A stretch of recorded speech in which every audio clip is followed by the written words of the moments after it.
Hello, and welcome to one of my most favorite things to do in math, volume. And tonight we're going to look at the volume of prisms and cylinders. So we're going to go ahead and get started. First, when we talk about volume, what does it mean? Well, that means to fill up one of those three-dimensional figures, or those space figures, with little cubed units. So for example, I have this one here, where I know I need 3 to fill up the bottom length, 7 to fill up the side. So if I wanted to fill up that entire length here, I know I need to just keep doing 3 over here, and then 7 along this way. That to fill up the bottom part of this, if I have 3 rows and 7 in each one, I need 21. I need 21 of those centimeters squared to fill up this bottom piece. But then you start looking at, well, to fill up, how many of those bottom pieces do I have? And if you look, I have 4 of them. So what you end up doing is timesing it by 4, that area of the base. And I find out it would take 84 cubic centimeters to fill that out. That's what we're doing tonight. We're finding out how many of these little cubic squares fit in. So, first starting with prisms. To find the area of the, volume of a prism, what you do is just what I did. You find the area of the base first. Again, we have that big B being the area of the base, and then times that entire base by the height. Because once you know how much it takes to fill in the bottom, well, see how many of those rows you would have by timesing it by the height. And again, I just did this one for us. So we're going to go ahead to this example. Find the volume of this triangular prism.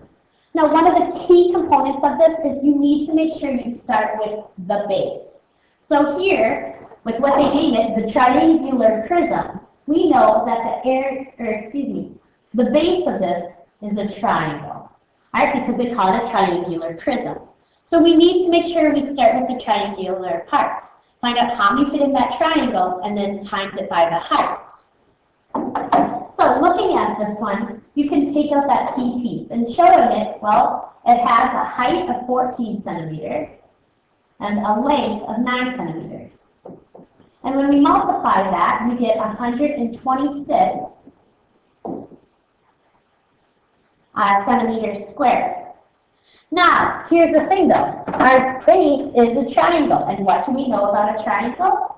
Well, you have to divide whatever you get by 2. So we have to divide this by 2. And this is the only thing you have to divide by 2. Just triangles.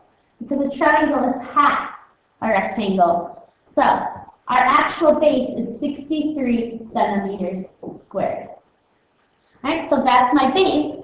Now I times it by the height of this entire thing, which is 20. So I times it by 20 centimeters. So 63 times 20, and I get 1,260 centimeters cubed. When we talk about volume, it gets cubed. All right, because you have 3 different units you're using that you're multiplying together. So again, you take the area of the base, and because the base here was a triangle, I'm going to keep pointing that out, I divide it by 2. If the base was something different, you would not divide by 2. All right, and then times it by the height.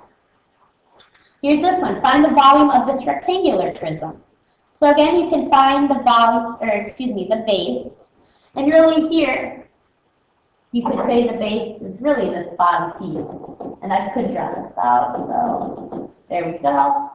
So the bottom of it, we have 4 centimeters times 6 centimeters, and we get 24 centimeters squared for the area of the base.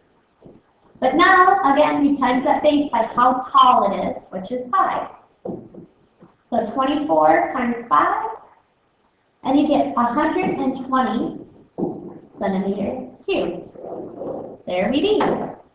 So the volume of that prism there is 120 centimeters. So that's the first half of your lesson. We talked about how to find the volume of prisms. All right, now we're going to look at how to find the volume of a cylinder. And taking a look at that formula, it's the exact same thing. You find the area of the base and times it by the height. But if you know anything about a cylinder, our base here is always a circle. So you have to use a circle for the area there. So what is What do we use to find the area of a circle? Well, that would be pi r squared. So if you wanted to, you could rewrite this formula as pi r squared times the height. It means the same thing, because the base here is a circle. Whatever the base is, you find that area however it is. So a triangle, you do base times height divided by 2. Cylinder, you do pi r squared and then times it by the height, and so on. So we fill in our information here. My radius here is 8 inches. So 8 inches squared, and then times the height, which is 20 inches. And again, I'm going to say pi till the end to multiply by 3 1/4. So 8 inches squared, well, that's 64 inches squared times 20 inches times pi. Well, 64 times 20 is 1,280, excuse me, inches cubed. But again, you times that by pi. So times pi. So go ahead and times by 3 1/1400, and we get 4,019 2/10 inches cubed. There we go. So again, if I were to take each piece, first I found the area of the base by doing pi r squared. 8 inches squared is 64 inches. Timing that by the height of 20, and I got 1,280, and times it by pi, 3.14, to get my final answer. So here we have this one. Find the volume of the juice can to the nearest cubic centimeter. So we're rounding to the nearest whole in the end on this one. So I want you to try this one. Again, you're going to find pi times radius squared to find the base, then times it by the height to find the total volume. So go ahead and pause me now.